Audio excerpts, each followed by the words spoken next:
আসসালামু আলাইকুম ওরহমতুল্লাহ। প্রিয় ভাই ও বোনেরা, আজকের গল্প প্রাপ্তি, ইসলামিক গল্প, পর্ব ৫। চলুন নূরের আয়নার প্রতিদিন আলোর গল্প শুনি ইনশাআল্লাহ। মাহিবার অসুস্থতার কথা শুনে আর কথা বাড়ায় না আফিয়া। শ্বাসকষ্টের সমস্যা তার এক বান্ধবীর আছে। এই সময় একটা মানুষের কি অবস্থা হতে পারে সেটা সামনাসামনি দেখেছে, তাই আর মাহিবাকে কোনো কথা শোনায় না। কিন্তু মনের এক ক্ষুদ্র কোণে পছন্দের ফুলদানি ভেঙে যাওয়ার একটা কষ্ট থেকে যায়। এটা খেয়াল করে মাহিবা। আয়শার মতো আফিয়ার সাথে সেরকম কথা না হলেও মেয়েটার মনের সূক্ষ্ম কষ্ট ফুটে ওঠা চেহারাটা দেখে ব্যাপারটা বুঝে ফেলে। সালেহা বেগম বেজায় চটে আছেন। আফিয়া তখন কিভাবে এতটা নিচু ব্যবহার করল মাহিবার সাথে? মেয়েটার সামনে মুখ দেখাতেও লজ্জা রাখছে। এই শিক্ষা দিয়েছেন নিজের সন্তানদের? অগোছালো একটা পরিবেশের দায়িত্ব নিজ হাতে নিয়ে নেয় মাহিবা। নিজ দায়িত্বে সকলকে দুপুরের খাবার পরিবেশন করে। আহমাদ আসে তারও বেশ পরে। মাহিবা তখনও খাবার টেবিলে বসে। আহমাদ আসতেই খাবার কথা বললে জানে সে খেয়ে এসেছে। এরপর যখন মাহিবা খেতে বসে অবাক হয় আহমাদ। মেয়েটা কি তার অপেক্ষায় বসেছিল? ইস, একবার ফোন করে জানিয়ে দেওয়া উচিত ছিল। তক্ষুনি খেয়াল হয় মাহিবার ফোন নাম্বার তার কাছে নেই। অনুমতি সাপেক্ষে তার ফোন নিয়ে সেখান থেকে নিজ নাম্বারে ফোন দেয় আহমাদ। নিজের ফোনে অতি যত্নের সাথে নাম্বারটা সেভ করে। সব যত্ন কি আর চর্মচক্ষুতে ধরা পড়ে?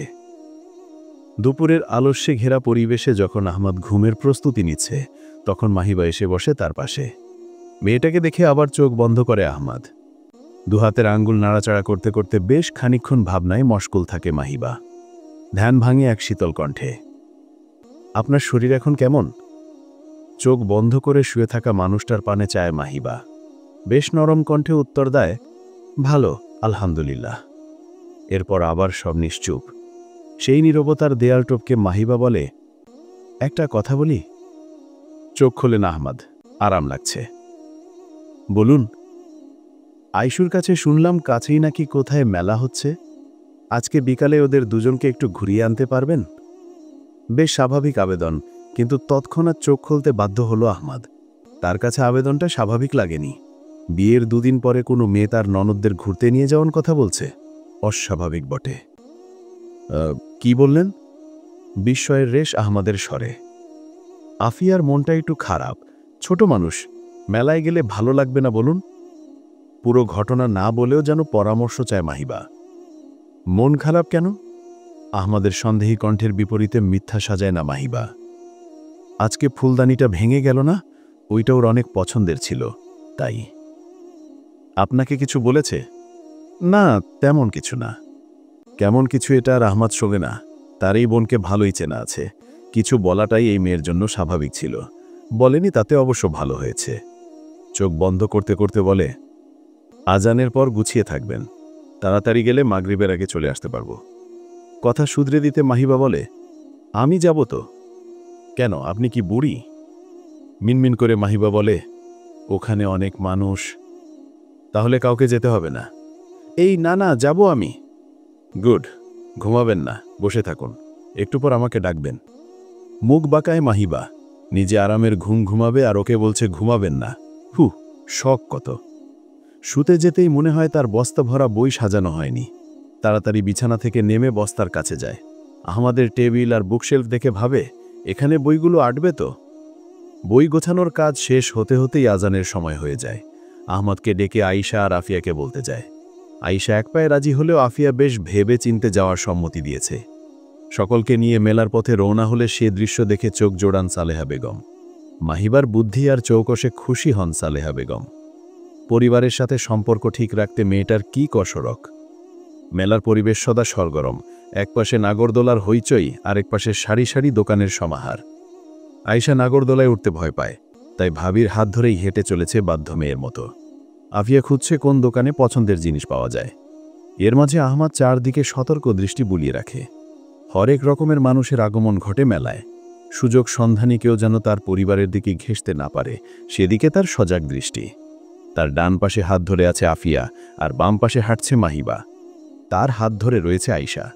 কি মনে করে আয়শাকে আহমদের পাশে দেয় মাহিবা, সেটা খেয়াল করতেই মাহিবার বাহু ধরে তাকে এবং আয়শা দুজনকেই নিজের সামনে দাঁড় করায়। পেছন থেকে কোনো অযাচিত আচরণের সম্মুখীন যেন না হতে হয়, তাই এই ক্ষুদ্র প্রচেষ্টা। অধিকারপূর্ণ এই আচরণ ভালো লাগার আবহে নিয়ে যায় মাহিবাকে। নিজের ঘর হলে বেশ খানিকটা কেঁদে নিতে পারত মেয়েটা। সে তো ছিচকাদুনে হয়ে যাচ্ছে। একটা চুড়ির দোকানের সামনে দাঁড়ায় মাহিবা।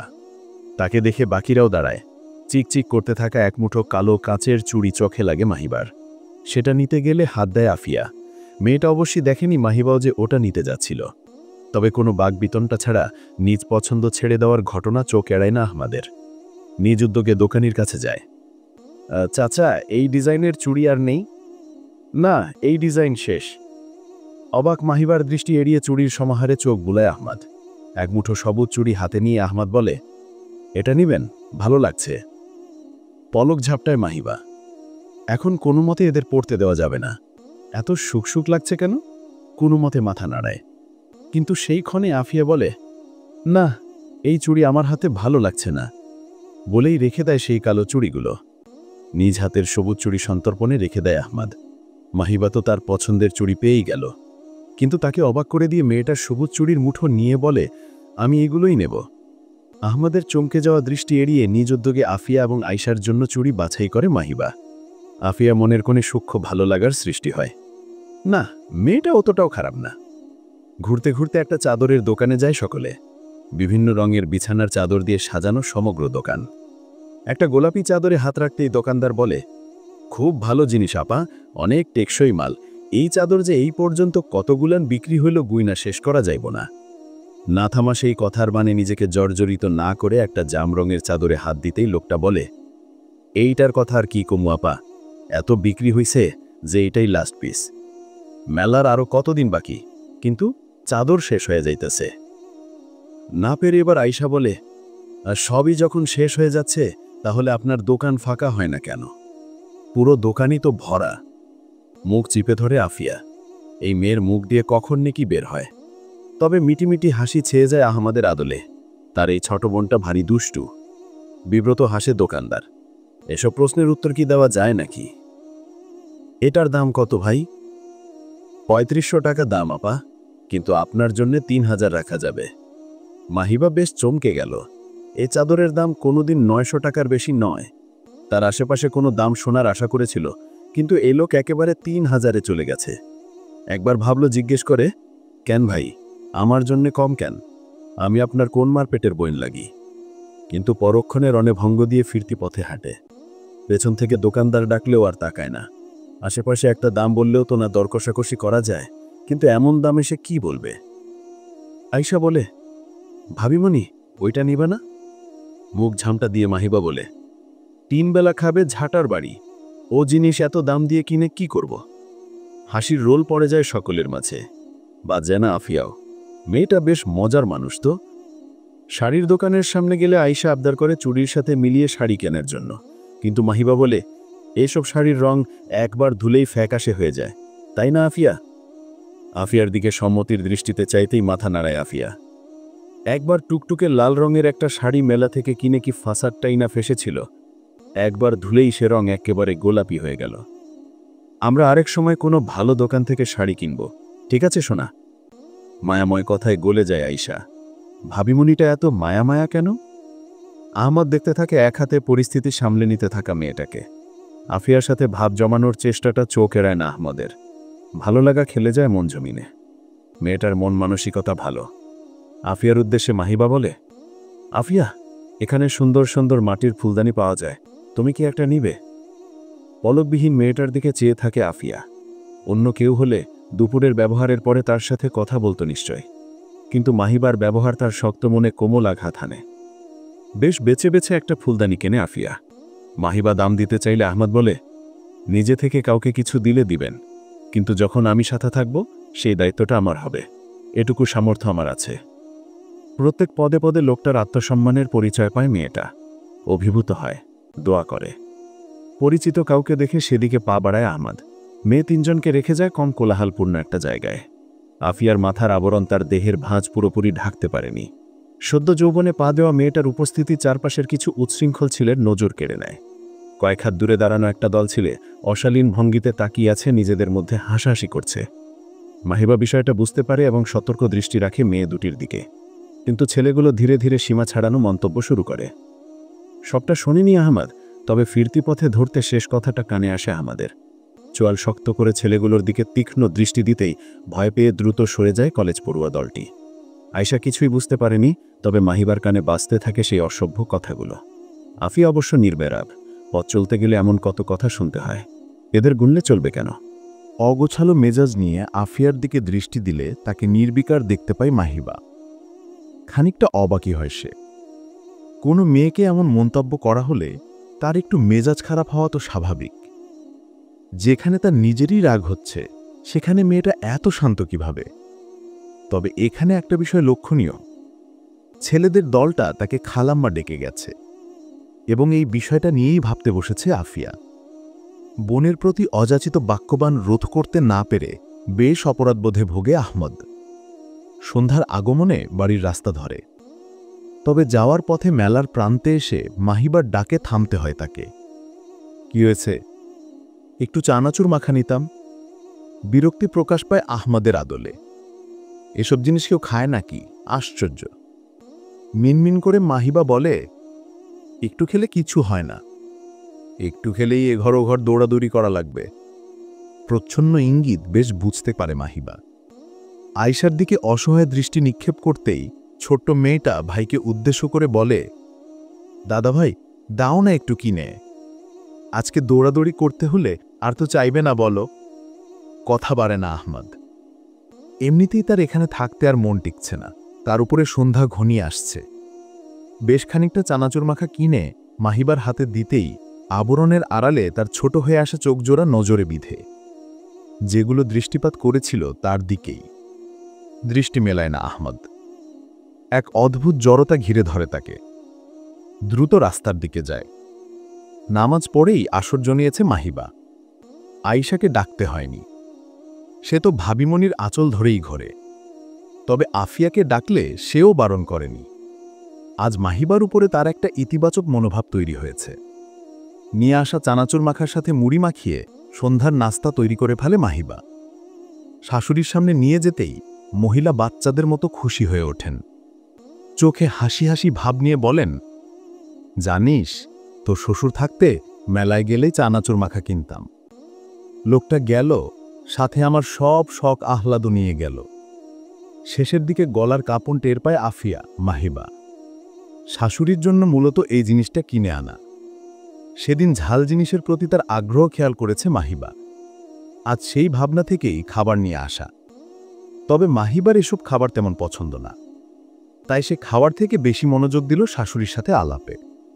হইচইয়ের শব্দ শুনে ঘর ছেড়ে বেরিয়েছিল আহমদ।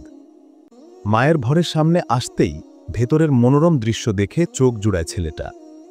পরিবারের শান্তি একজন পুরুষের কাছে এই বোধহয় বহু আকাঙ্ক্ষিত প্রাপ্তি। এমন আসর আগেও দেখেছে আহমদ, কিন্তু মায়ের উচ্ছ্বসিত চেহারাটা এভাবে দেখা হয়নি তার। বাবা চলে যাওয়ার পর সেই ক্রান্তির সময় নিজেকে পরিবারের হাল ধরতে হয়েছে। মাঠে মাঠে ঘুরে বেড়ানোর বয়সে ছোট দুটোর দায়িত্ব নিতে হয়েছে। মাও কম করেননি, ঘরে থেকে যতটা সম্ভব করে গেছেন। সেই সংগ্রাম থেকে মায়ের শখের দিকে দৃষ্টিপাত করা হয়নি। এই ক্ষণে খুব করে বাবার কথা মনে হলো আহমদের। বাবা থাকলে নিশ্চয়ই শত কষ্টের মাঝেও মায়ের প্রতি খেয়াল রাখত। সাথে মাহিবার প্রতিও শ্রদ্ধার পারদ উঁচু হয় আহমদের। ছেলে হয়ে যে জিনিসটা সে খেয়াল করতে পারেনি, দুদিন হতে না হতেই মাহিবা সেটা নখদর্পণে নিয়ে এসেছে। হুট করে তার মনে হয় বিয়ে করে খুব একটা ভুল করেনি। এগিয়ে যায় ঘরের দিকে। এমন একটা আড্ডায় না থাকতে পারলে আফসোস হবে বইকি। আহমদকে দেখে সরে গিয়ে নিজের পাশে জায়গা করে মাহিবা। অবচেতন মনের এক টুকরো ইচ্ছা তার একান্ত পুরুষ তার পাশে বসুক। সেই ইচ্ছা পূরণে হোক বা অন্য কোথাও জায়গা না পেয়েই হোক, আহমদ মাহিবার পাশেই বসে। প্রচ্ছন্ন এক দ্যুতি খেলে যায় মাহিবার চোখে মুখে। সেই দ্যুতির দিকে দৃষ্টি দেয় না আহমদ। আপাতত ঘোর লাগানোর ইচ্ছে নেই। আহমদ আড্ডায় বসতে অভ্যস্ত হলেও আড্ডা জমানো তার কাজ না। ভরা মজলিস দেখতে তার ভালো লাগে, আর সেটা যদি হয় পরিবারের মানুষদের নিয়ে, তাহলে তো কথাই নেই। এখানেও সে দর্শক। পরিবারের প্রত্যেকটা মানুষের হাস্যোজ্জ্বল মুখচ্ছবি দেখে ছেলেটা চোখ জুড়ায়, মন ভরায়। আসর জমিয়ে রাখতে মাহিবা এবং আয়েশাই যথেষ্ট। সালেহা বেগম আজ প্রাণ খুলে হাসছেন, মন খুলে কথা বলছেন। আফিয়া অতটা চুপচাপ না হলেও মাহিবার সাথে যেহেতু তার জড়তা কাটেনি, তাই সেও আপাতত চুপচাপ আছে। মাহিবা একের পর এক প্রশ্ন করে চলেছে। সালেহা বেগম বলে চলেছেন তার শৈশবকালের কথা, বিয়ের স্মৃতি, আহমদ হওয়ার সময়কার সুখদ ছবি, সব। মায়ের মুখের দিকে চেয়ে যেন সেই সময় ফিরে যায় আহমদ, যখন বাবা ছিল। বাবার হাত ধরে হেঁটে বেড়ানো, বায়না ধরা, বকা খাওয়া, সবটা যেন চোখে ভেসে ওঠে।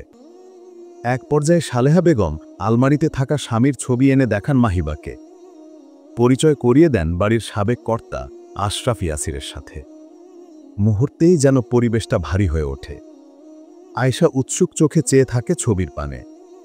বাবার সাথে কোনো স্মৃতিই নেই তার। বাবার কোলটুকুতে ওঠার সুযোগও সে পায়নি। আহমদ, আফিয়া নির্নিমেষে চেয়ে থাকে। বাবা, বাবা। মাহিবা খুব করে চায় কিছু একটা করতে, যেন কষ্টের পাল্লাটা একটু কম হয়। খুঁজে পায় না কি বলবে, কি করবে। তক্ষুনি যে ছুটে চুড়িগুলো নিয়ে আসে। মেলার ঘটনা সবিস্তারে বর্ণনা করে সকলের মন ঘুরিয়ে দিতে চায়। সালেহা বেগম বোঝেন। অভিজ্ঞ মননে হেসে তাল মেলান ছেলে বউয়ের সাথে। আহমদও বোঝে, চেয়ে থাকে ওই ছোট্ট মুখটায়। আয়েশা চাদরের ঘটনা বলতেই আহমদ বলে, কৃপণ কোথাকার। জড়তা যেন এক নিমেষে পালায় মাহিবার মন থেকে। গর্জে উঠে বলে, কখনোই না মা, আপনি বলুন 1000 টাকার চাদর কেন 3000 টাকা দিয়ে কিনব? সাই দেন সালেহা বেগম। তাই তো।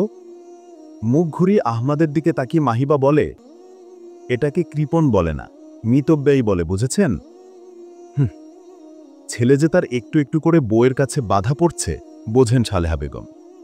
যাক, দুটোতে মিলে ভালো থাকলেই ভালো। রাতের খাবার শেষে ঘরে ঢুকতেই কি যেন কেন একটা ভিন্ন লাগে। তবে ধরতে পারে না আহমদ। ভালো করে চারপাশে খেয়াল করতেই দেখতে পায় তার বুকশেলফ আর টেবিল ভরা বই। এগিয়ে যেয়ে বুঝতে পারে এগুলো সব মাহিবার আনা। মাহিবা আসতে তাকে লক্ষ্য করে বলে, আমার টেবিল আর বুকশেলফ যে এভাবে এঁটে রেখেছেন, এদের শ্বাসকষ্ট হলে কি আপনি ইনহেলার দেবেন? হ্যাঁ? কথার ইঙ্গিত বুঝতেই এগিয়ে আসে মাহিবা। এক পলক মাহিবার দিকে চেয়ে শুধায়, বিয়ের সাথে সাথেই আপনার সব জিনিসের উপর আমার অলিখিত অধিকার এসে গেছে, বুঝেছেন? সরুনকে মাহিবার দিকে তাকায় আহমদ। তাই? জি। কি কি এসেছে আপনার অধিকারে? যা আপনার সেসব। আপনার খাট, টেবিল, চেয়ার, বুকশেলফ, এ পুরো রুম। একটু থেমে আবার বলে, আপনার সুখ, দুঃখ, কষ্ট, খুশি সব। ধীরে বলা কথাগুলো সুরের ন্যায় বাজে আহমদের কানে। এক দৃষ্টে চেয়ে থাকে সেই সুর বাজানো সেই আদলে। সেই দৃষ্টির ধারে টিকতে না পেরে কথা ঘোরায় মাহিবা। মা বলল কাল থেকে আপনার অফিস শুরু? পলক না ফেলেই উত্তর দেয় আহমদ। কখন যাবেন? 9টায়। আর আসবেন কখন? কোমল কণ্ঠের প্রশ্নের সাথে আশান্বিত চাহনি যেন বশ করে ফেলে মাহিবাকে। দৃষ্টি টেনে হিচড়ে সরায় আহমদ। মেয়েটা তাকে কাবু করে ফেলছে। কখন আসবেন? তাকায় না আহমদ। আর বশীভূত হতে চায় না সে। 6টার দিকে চলে আসি। আচ্ছা। বলতে চাওয়া কথা ওঠানোর সুযোগ খুঁজছিল মাহিবা। আহমদকে বেশ নরম লাগছে, মেজাজ বোধহয় ভালোই আছে। এখন বলা যায়। একটা কথা বলতাম। বিছানায় যেয়ে বসে আহমদ। বালিশে হেলান দিয়ে বলে, বলুন। আহমদের পা বরাবর বসতেই পা গুছিয়ে নেয় সে। বেশ কিছুক্ষণ ভেবে চিনতে মাহিবা বলে, আজকে মেলায় ছেলেগুলা যে আফিয়াকে উদ্দেশ্য করে বাজে কমেন্ট পাস করল, সেই একই ঘটনা যে কোনো জায়গায় যে কারো সাথেই ঘটতে পারে। এখনকার সময় যেহেতু চারপাশে নিরাপত্তাহীনতা বেড়ে গেছে, তাই নিজের পরিচয়। মনোযোগী হয় আহমদ। কি ভাবব? কিছু ভাববেন না? পথ চলতে গেলে এমন কত কথাই তো শুনতে হয়, সবাইকে কি চুপ করানো যাবে? আহমদের উত্তরে বেশ ধাক্কা খায় মাহিবা। তার কাছ থেকে এমন উত্তর সে আশা করেনি। আশাহত কণ্ঠে বলে, তাহলে যার যেমন ইচ্ছা তেমন আমাদের বলে যাবে, আর আপনি কিছুই করবেন না? মেয়েটা আমাদের বলতে কাদের বুঝিয়েছে আহমদ বেশ ভালোভাবেই বোঝে। আমি সবার চোখ নামাতে পারবো নাকি মুখ বন্ধ করতে পারবো, কিন্তু নিজেদের ব্যবস্থা তো করতে পারবেন। মানে? নিজেকে গুছিয়ে বেশ গুরুত্বের সাথে মাহিবা বলে, দেখুন, আমি বুঝি যে আমার পোশাকের ধরন আপনার পছন্দ না। বাইরে যাওয়ার সময় যে আমি বোরখা, হাতমোজা, পামোজা পরি, এগুলো আপনার তেমন ভালো লাগে না। তারপরেও যে আপনি আমাকে কখনো বাধা দেননি বা কিছুতে জোর করেননি, সেজন্য আমি আপনার কাছে কৃতজ্ঞ। কিন্তু একটা জিনিস খেয়াল করুন, আপনি একজন ছেলে। একটা মেয়ের প্রতি একটা ছেলের দৃষ্টিভঙ্গি, তাকে নিয়ে ভাবনা কত দূর পর্যন্ত গড়াতে পারে, সেটা আমার চেয়ে আপনি কয়েক গুণ বেশি জানেন। নড়ে চড়ে বসে আহমদ মাহিবার পরের কথা শুনে, আপনার ফ্রেন্ড সার্কেল আছে, সেখানে অবশ্যই কোনো না কোনো দিন মেয়েদের নিয়ে আলোচনা হয়েছে। এখন সেই আলোচনা কোন পর্যায়ে যেতে পারে সেটা আমি শুধু ধারণা করতে পারি, কিন্তু আপনি তো এসব বিষয়ে বেশি বলতে পারবেন। তো সেখান থেকেই ভাবুন, কেউ যদি ওই পর্যায়ে আফিয়াকে বা আয়েশাকে নিয়ে ভাবে, তাহলে কি আপনার ভালো লাগবে? আজকের ওই ছেলেটার শেষ কথাটাই ধরুন, কোনভাবে দেখলে একটা মেয়েকে ওরকম একটা কথা বলা যায় ভেবে দেখেছেন? সবচেয়ে কাছের বন্ধু ইফাদ হলেও জীবন চলার পথে অনেকের সাথে ওঠা বসা হয়েছে। সে জানে ছেলেদের আড্ডায় মেয়েদের অবস্থান কেমন হয়, একটা ছেলে কোন স্তর পর্যন্ত কল্পনা করতে পারে এটাও তার জানা। কিন্তু নিজের বোনকে কেউ ওই পর্যায়ে ওভাবে ভাববে, এমনটা ভাবতেই শিউরে ওঠে সে। ছেলেটার কথা মনে হতেই ক্রোধ জমে। ক্রোধ এবং ভয়ের মিশ্রিত চাহিনি মাহিবার দিকে দিতেই সে রাতের নির্জনতা এক অন্যরকম আবহ তৈরি করে আহমদের মনে। চিন্তার জন্য চমৎকার সময়, সাথে উপকরণগুলো যেন কেউ গুছিয়ে রেখেছে। মাহিবার আনা বেশ কিছু বই টেবিলেই রাখা ছিল, এবং কাকতালীয়ভাবে এগুলো সব ছিল পর্দার যৌক্তিকতা সম্পর্কে। মাহিবার ঘুমন্ত মুখশ্রীর দিকে চেয়ে আহমদ ভাবে, এটা আদৌ কাকতালীয় নাকি কারো হাতে যত্নে সাজানো। মেরুদণ্ড টান টান করে ভারী এক শ্বাস ছাড়ে আহমদ। বুকটা যেন হালকা হলো। নিজের সাথে দ্বন্দ্ববোধ হয় পৃথিবীর সবচেয়ে ভয়ানক যুদ্ধ। পুরোটা রাত সেই ময়দানে কাটায় আহমদ, কিন্তু সেই শ্রান্তির শেষে যখন বিশ্বাসের বিশুদ্ধ বাতাস বুকে বয়ে যায়, তখন যেন স্বর্গসুখের টুকরো ছেয়ে যায় মননে। আপাতত সেই প্রশান্তি কুড়িয়ে নিতে ব্যস্ত আহমদ। তখনই মনে হয়, এই প্রশান্তিদাতার প্রতি কৃতজ্ঞতা প্রকাশ না করলে অন্তরটা ঠান্ডা হবে না। সিদ্ধান্তের সুতো ধরে নিজেকে পরিশুদ্ধ করে নেয় ছেলেটা। রিডিং টেবিলের হলুদ বাতি নিভিয়ে ঘরের হালকা কমলা আলোটা জ্বেলে দেয়। সোফার এক পাশে থাকা ভাঁজ করা জায়নামাজ নিয়ে খুব যত্নের সাথে বিছিয়ে দেয়। মনের সবটা আকুতি ঢেলে তাকবীর দেয়। আবছায়ায় ভেসে ওঠে এক নির্মল পুরুষের চিত্র, যার চিত্ত নুইয়ে পড়ছে মহামহিমের পানে। বাম কাঁধে সালাম ফেরাতেই ঘুমন্ত মাহিবার মুখটা নজর কেড়ে নেয়। নিজের পাশে বসে মেয়েটা শান্ত মুখের দিকে মনোযোগ দেয়। কপালে হালকা শান্তি, চুলের বিন্যাসের দিকে যত্ন সহকারে তাকায়। রাতের শেষ প্রহরে চেয়ে থাকতে থাকতে অনুভব করে, এই জীবনে তার অনেক প্রাপ্তি আছে, সেই তালিকায় মেয়েটার নাম উপরের দিকে থাকবে। সকালের সূর্য ব্যস্ততার ঘণ্টা বাজিয়েছে ইয়াসির পরিবারে। ফজর পরই শাশুড়ির সাথে কাজে হাত লাগিয়েছে মাহিবা। মায়ের কড়া নির্দেশ, শাশুড়ি যখন কাজ করবে অবশ্যই তার পাশে পাশে থাকতে হবে, আর মাহিবার কাছে মায়ের আদেশ শিরোধার্য। আহমদের জন্য প্রস্তুতকৃত খাবার নিয়ে আসতেই ছেলেটা আটকায় থাকে। জিজ্ঞাসু দৃষ্টিতে তার দিকে চাইতেই আহমদ মাহিবার ওই ঘরমাক্ত কপাল থেকে মাথায় হাত বুলিয়ে দেয়, যেন যত্নের সাথে স্নেহের আবেশ। কি সুন্দর মিশ্রণ! ঘটনার আকস্মিকতায় বিমূঢ় হয়ে পড়ে মাহিবার চঞ্চল চিত্ত। এমন কিছু সে কল্পনাতেও আশা করেনি। এহেন আদুরে আচরণে নড়বড়ে হয়ে যায় মেয়েটা। দৃষ্টি স্থির রাখা দায় হয়। চোখ নামাতেই এক শান্ত স্থির কণ্ঠ কর্ণকুহরে আশা থানে। অনেক ধন্যবাদ মাহিবা, আমার কনফিউশন দূর করার জন্য অনেক ধন্যবাদ। আমি আল্লাহর দেওয়া বিধানকে কখনো ভুল ভাবতাম না, কিন্তু এই যে দৃঢ় বিশ্বাসটা, ভালো লাগছে। বুঝতে কিছু সময় লাগলো। যখন ঘরে ডুবতে থাকা মস্তিষ্ক ইঙ্গিত ধরতে পারে, চট করে চোখ তুলে তাকায় মেয়েটা। উচ্ছল হাসি খুশি আদলে শুধায়, আপনি বুঝতে পেরেছেন? জি। কি খুশি লাগে মেয়েটাকে দেখতে। রাজ্য বিজয়ে রাজাও বোধহয় এত খুশি হয় না। বারবার বলতে থাকে, আলহামদুলিল্লাহ, আলহামদুলিল্লাহ। আপনার কাছে আমার একটা বিষয় জিজ্ঞাস্য ছিল। জি বলুন। চিকচিক করতে থাকা ওই চোখে চেয়ে আলমত বলে, বোরখা পরায় কি সব সমস্যার সমাধান? আপনার কি মনে হয়? হাসি খুশি মাহিবার মস্তিষ্ক যেন বিদ্যুৎ বেগে চলে। না, দুই পক্ষের অবদান না থাকলে এরকম সমস্যা একেবারে গোড়া থেকে নির্মূল হয় না। সবাইকে নিজেদের জায়গা থেকে সতর্ক থাকতে হবে।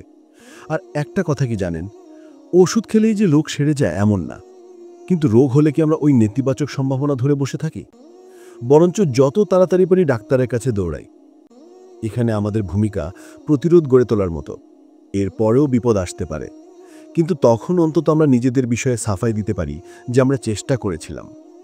না থেমেই মেয়েটা যোগ করে, একটা পয়েন্ট আছে, আমাদের মস্তিষ্ক অতি আশ্চর্য কিছু ধারণ করতে না পেরে যেখানে অজ্ঞান হয়ে যায়, সেই দুর্বল মস্তিষ্ক দিয়ে আল্লাহর বিধান যাচ করা একটা লিম যুক্তি।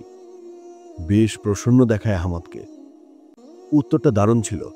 আমি নিজেও একটা উত্তর ভেবেছিলাম, কিন্তু আপনার ওপিনিয়ন জানার ইচ্ছা ছিল। আর শেষ কথাটা ঠিক বলেছেন, কিন্তু নিজের মন থেকে বিশ্বাসটা না এলে সেটা আসলে বিশ্বাস হয় না, বোঝা হয়ে যায়। আসি তাহলে। ঘড়ির দিকে চেয়ে বিদায় নিতে মাহিবার ডাকে থেমে যায় আহমদ। দাঁড়ান, আমার জন্য দোয়া করে যাবেন না? কিসের দোয়া? দোয়া করুন আল্লাহ যেন আমাকে দুনিয়া ও আখেরাতে উত্তম বিনিময় দেন। সেদিন না বললাম ধন্যবাদের থেকে এটা বেশি ভালো? মনে পড়ার ভঙ্গিতে মাহিবার জন্য দোয়া করে আহমদ। চলে যাবার জন্য ঘুরতেই শুনতে পায়, আমার সাথে আল্লাহ আপনাকেও দিক, আমরা দুজন তো একই। আনাবিল এক শান্তি ঘিরে ঝরে আহমদকে। এমন দোয়া কি এ পর্যন্ত কেউ তার জন্য করেছে? মনে তো হয় না। সদর দরজা পার হতে পেছন থেকে এক উচ্ছল কণ্ঠ শুনতে পায়, আসসালামু আলাইকুম। দৌড়ে বারান্দায় যায় মাহিবা। শাই করে চলে যায় আহমদের বাইক। বিড়বিড় করে মেয়েটা, আস্তাউদিউল্লাহ, আপনাকে আল্লাহর হাওয়ালায় দিলাম। ঘরে যেতেই আননোন একটা নাম্বার থেকে ফোন আসে। ধরবে কিনা ভাবতে ভাবতে রিং বেজে বেজে বন্ধ হয়ে যায়। পরের বার কল আসতেই ধরে মাহিবা। গলার স্বর বেশ মোটা এবং কঠিন করে সালাম দেয়। ওয়ালাইকুম সালাম। কি ব্যাপার, কোনো সমস্যা? মাহিবার অন্যরকম কণ্ঠস্বর শুনে আহমদেরই প্রশ্ন। মেয়েটা তো সবসময় উচ্ছল থাকে, তবে এখন কি হলো? ব্যাটা খবিস, মেয়েদের ফোন করে শুনিস কোনো সমস্যা কিনা? রাগ বিরক্তি ঝরে ঝরে পড়ছে মাহিবার স্বর থেকে। ওপাশ থেকে এক হতাশ কণ্ঠস্বর শোনা যায়, মাহিবা, আমি আহমদ। হতবিহ্বল মেয়েটা কান থেকে ফোন নামিয়ে স্ক্রিনে চোখ বোলায়। আনসেভ নাম্বার দেখে আবার ফোন কানে নেয়। সন্দেহী কণ্ঠে বলে, তাহলে নাম্বার সেভ নেই কেন? আপনি আমার নাম্বার কেন সেভ করেনি সেটা আমি কিভাবে বলবো? চোখ মুখ খিচে ধরে মাহিবা। কি একটা বোকামি করল, নিজের বরকে নাকি খবিশ বলেছে। তার চেয়ে বড় কথা, গলার স্বরটাই চিনতে পারেনি। এই লজ্জা কোথায় রাখবে? হায় হায়। খাকারি দিয়ে বলে, কিছু দরকার? দীর্ঘশ্বাস ছেড়ে আহমদ বলে, আপনি ভার্সিটিতে যাবেন কিনা সেটা শোনার জন্যে, তাহলে আপনাকে নামিয়ে দিতে যেতাম। বিয়ের রাত থেকেই মাহিবার ইচ্ছা স্বপ্ন একদিন আহমদ তার সাথে স্বাভাবিক হবে। 5 দম্পতির মতো ওরাও একে অপরের সাথে মিলেমিশে থাকবে। দুদিন যেতে না যেতেই যে সেই স্বপ্ন পূরণের আভাস পাবে, এ যেন মাহিবার কাছে বহু প্রত্যাশিত জিনিসের অনাকাঙ্ক্ষিত উদয়। খুশিতে মাহিবা বেশ কিছুক্ষণ কথা বলতে পারে না। সময় নিয়ে বলে, আজকে স্কুল ভার্সিটি বন্ধ, আয়েশা আফিয়া তো এজন্যই বাসায়। ও আচ্ছা, ঠিক আছে, রাখি তাহলে। জি। কল কাটতেই ফোনটা বুকে চেপে ধরে মাহিবা। হৃৎপন্দনের গতি সেঞ্চুরি ছাড়িয়েছে বহুক্ষণ আগেই। ইস, এই অসামান্য অনুভূতিটুকু যদি যত্ন করে বাক্সবন্দী করে রাখা যেত, মন খারাপের সময় একটু খুলে দেখে নেওয়া যেত, আহ, কি ভালোই না হতো। আহমদের মেজাজ বেশ ফুরফুরে। অফিসে এসেই ঊর্ধ্বতনের ডাক পড়াতে ভেবেছিল ছুটি কাটানোর কারণে কাজের বোঝা চাপিয়ে দেবে, যদিও সে ছুটি নিয়েই গেছিল। কিন্তু কর্মকর্তার কেবিনে যেতেই তাকে বিবাহের শুভেচ্ছা জানানো এবং তারপরই পাওয়া এক সারপ্রাইজ। যদিও ভদ্রলোক সারপ্রাইজ রাখেননি, কিন্তু আহমদ সারপ্রাইজড হয়েছে বটে। সামনের মাসে এক বিদেশি কোম্পানির সাথে একটা ডিল ফাইনাল করা হবে। সেখানে আহমদকে সুযোগ দেওয়া হয়েছে নিজেকে তুলে ধরার জন্য। আশ্চর্য হবার কারণ হল, আহমদ এখনও সেই পদে যেতে পারেনি যেখানে থাকলে এমন সুযোগ পাওয়া সম্ভব। নিঃসন্দেহে এটা মহামহিমের অনুগ্রহ। আহমদ শুনেছিল বিয়ে করলে নাকি মানুষের রিজিকের ব্যবস্থায় উন্নতি হয়। তারই এক কলিগ বিয়ের পর বলেছিল। আজ নিজ জীবনে সেই কথার বাস্তব প্রতিফলন দেখতে পেরে কথাটা বিশ্বাস করে ফেলল আহমদ। নিজ ডেস্কে ফেরত আসতেই পেছনের ডেস্কে থাকা রমণীর দিকে চোখ যায়। তৎক্ষণাৎ দৃষ্টি ফিরিয়ে আনে ছেলেটা। তার অবচেতন মন যেন ওই চোখজোড়া একজনের নাম লিখিয়ে দিয়েছে। সে চোখ দিয়ে অন্য নারীর সৌন্দর্য দেখা নিষিদ্ধ সাব্যস্ত করেছে। চেয়ারে হেলান দিতে দিতেই আহমদের মনে হয় বিয়ের সুবিধা নেহাতি কম নয়। এই যে এখন চট করে দৃষ্টি ফেরাতে পেরেছে, এটা কি আগে হতো? ওহু, ব্যাচেলার থাকা অবস্থায় দৃষ্টি রক্ষার ব্যাপারে মন দেওয়া হয়নি। কিন্তু আজ, কাল রাতের দীর্ঘ গবেষণা এবং নিজের করে নেওয়া মেয়েটার আদল চোখে ভাসতেই মনে হয় এই চোখ শুধু একজনের জন্য, শুধু একজন, খুশি ভাগাভাগি করতে আহমদ ফোন দেয় ইফাতকে। কল ধরে ছেলেটা আহমদকে কথা বলার সুযোগই দেয় না। কিরা আমার হতে পারে বেআই, খবর কি? কে তোর হতে পারে বেআই? কেন তুই? কি সব কথাবার্তা? কেন তুই আমার ছেলেরে তোর মেয়ে দিবি না? আশ্চর্য, আমার মেয়ে কই আর তোর ছেলেই বা কই? অন দ্য ওয়ে আসতেছে। যত সব পাগল ছাগল মার্কা কথা। বিয়ের কোনো খোঁজ নাই, উনি আসছে বিয়াই হইতে। আর তোর বিয়ে হইলেই বাকি। আমার মেয়ে তো হিসাব অনুযায়ী তোর ছেলের থেকে বড়ই হবে। ছোট ছেলের কাছে মেয়ে দিব না। আরিব্বাস, বন্ধু দেখি ফ্যামিলি প্ল্যানিং করা শুরু করে দিছে। ভালো ভালো, কে জানি বিয়েই করতে চাচ্ছিল না, এখন কি সে ডুবে ডুবে জল খাচ্ছে নাকি? আহা হা, আর আমার ছেলে ছোট হইলে কি সিনিয়র জুনিয়র টাইপ একটা প্রেম হয়ে যাবে। জোশ না, ফালতু কথা বলবি না তো। তোরে তো দেখছি আর ভদ্র সমাজে রাখা যাবে না। হেমায়েতপুর এবার যাওয়াই লাগবে। এই, তুই হানিমুন না যায় হেমায়েতপুর যাবি কেন রে ভাই? উফ, ইফাদ থাম ভাই। ওকে, থামলাম। দীর্ঘ শ্বাস ফেলে আহমদ। এই ছেলেটা পাগল, একদম পাগল। দোস্ত, আগামী মাসের ডিলের প্রেজেন্টেশন বস আমারে দিছে। আরে কংগ্রাচুলেশন, কিন্তু তোরে এখনই দিল কেন? আমারে একা দেয় নাই, আমার পদে আরেকজনে দিছে। যারটা বসের বেশি ভালো লাগবে তার জন্য সুযোগ থাকবে ওই কোম্পানির সাথে ওদের দেশের ব্রাঞ্চে যাওয়ার। কি গরম খবর মামা? কিছু তো খাওয়ানি লাগে। বাড়ি আয়, মা তোর কথা শোনে। কতদিন যাস না?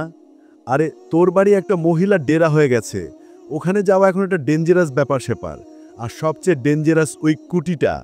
দেখতে ছোট হইলে কি হবে, মেয়ের তেজ আছে। হেসে ফেলে আহমদ। আয়শার সাথে ইফাদের কোনোদিন মেলে না, একসাথে হলে এই দুটোর ঝগড়া লাগবেই লাগবে। আচ্ছা, তাহলে অফিসের পর দেখা করি আয়। ওকে, রাখি তাহলে। রাখ। শাশুড়ির কাছ থেকে কিছু রেসিপি টুকে নিচ্ছে মাহিবা। সালেহা বেগম বেশ খুশি। আজকালকার দিনে ইউটিউব থাকার পরেও এমন রেসিপি লিখে রাখার ব্যাপারটার মানে কি হতে পারে তিনি বেশ স্পষ্ট বুঝতে পারছেন। মেয়েটা তাকে মন থেকে সম্মান করে, মনের মাঝে ভালো কাকা কাজ করে। তার বিয়ে করতে না চাওয়া ছেলের জন্য যেন একটা জোহরত খুঁজে পেয়েছেন। উবু হয়ে বসে লিখতে থাকা মেয়েটার মাথায় হাত বুলিয়ে দেন। মাহিবা মুখ উঠিয়ে নির্মল হাসে। উনির কি বেশি পছন্দ মা? উনি তো দেখি সবই খান। উনিটাকে? বিছানার আরেক পাশে বসে থাকা আয়শার প্রশ্নে লজ্জা পায় মাহিবা। সালেহা বেগম হেসে বলেন, তোমার দাদা ভাই। মুখ বেঁকিয়ে আয়শা বলে, এত সম্মান দিয়ে উনি বলার কি আছে? আমি তোমার চেয়ে কত ছোট, তাও তুমি বলি। তুমিও তুমি করে বলবে, বুঝেছ? মাথা নাড়ে মাহিবা। না হলে এই মেয়েকে এখন থামানো যাবে না।